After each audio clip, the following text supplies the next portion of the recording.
Sadar nggak sih kalian kalau sebenarnya dunia kita sedang dilanda isu kelaparan? Ya, ancaman kelaparan merupakan permasalahan yang tengah dihadapi dunia. The State of Food Security and Nutrition in the World 2022 mencatat terdapat 828 juta orang yang mengalami kelaparan pada tahun 2021. Angka ini meningkat 46 juta orang dibandingkan tahun sebelumnya. Ancaman kelaparan ini hadir akibat krisis pangan dunia. World Food Program menyatakan penyebab dari krisis pangan ini yaitu konflik antar negara. 60% kelaparan dunia berasal dari masyarakat yang tinggal di daerah yang dilanda perang dan kekerasan. Salah satunya yaitu perang antara Ukraina dan Rusia, yang berimbas pada tingginya harga pupuk pertanian. Perubahan iklim. Adanya perubahan iklim mengakibatkan perubahan cuaca, curah hujan, timbulnya berbagai bencana, dan meningkatkan prevalensi hama tanaman yang berujung mengakibatkan gagal panen. Instabilitas ekonomi dunia akibat pandemi. Pandemi COVID-19 menyebabkan inflasi dan ketidakstabilan ekonomi yang bertampak pada sulitnya akses pangan bagi banyak orang. Adapun PBB dalam programnya yaitu Sustainable Development Goals, poin kedua, Zero Hunger, berupaya untuk mengakhiri kelaparan dalam bentuk apapun dan bertujuan menciptakan dunia bebas kelaparan pada tahun 2030.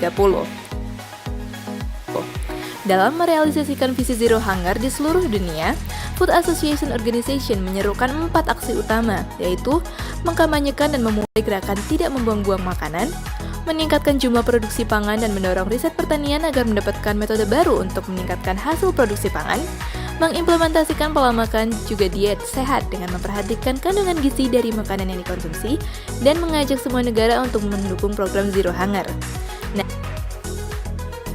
Nah, dalam penyusunan program Zero Hunger, ada subjek yang turut berperan selain manusia. Kehadiran subjek ini mungkin tidak disadari, namun perannya sangat besar. Kira-kira apa ya? Subjek ini maksud adalah mikroba. Bagaimana mikroba ini bisa mendukung program Zero Hunger? Mikroba berperan dalam dunia pertanian.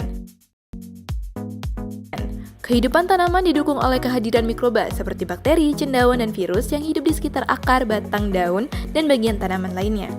Mikroba yang dapat dikendalikan dengan baik akan mendukung kesehatan tanaman dengan meningkatkan unsur hara, pertumbuhan akar, mengatasi senyawa toksik, dan membuat tanaman lebih tahan penyakit.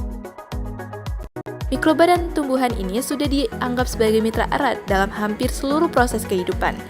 Dalam mencapai target Zero Hunger, mikroba yang ada pada tanah dapat dimanfaatkan untuk meningkatkan produksi dan menyediakan sumber alternatif untuk energi dan nutrisi.